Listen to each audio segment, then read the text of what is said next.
Democrat Amy McGrath pulls out a win today against Charles Booker. She'll take on Mitch McConnell in the fall. With 99% of the vote counted, McGrath leads by more than 14,000 votes. And Jeanette Levy found out what the victory means for the race in November.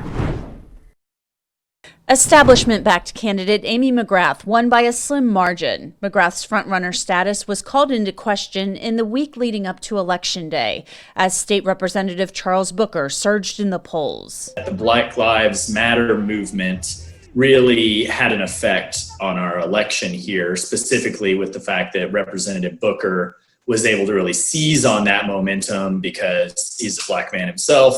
Also from Louisville, where Breonna Taylor was killed. In a statement, McGrath said, "I'm humbled that Kentucky Democrats have nominated me to take on Mitch McConnell in the general election.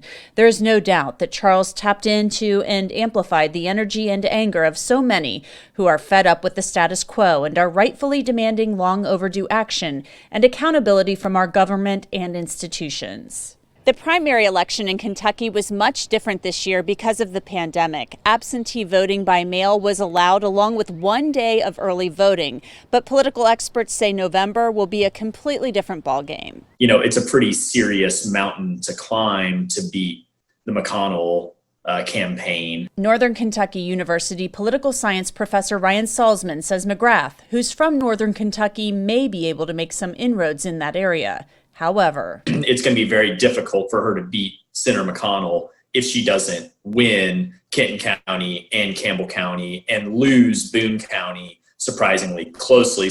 Now all eyes turn to what will likely be a nasty and expensive general election race. And Jeanette Levy, Local 12 News. Kentucky's Secretary of State says today that it is too early to say whether he'll recommend mail-in voting for the November election.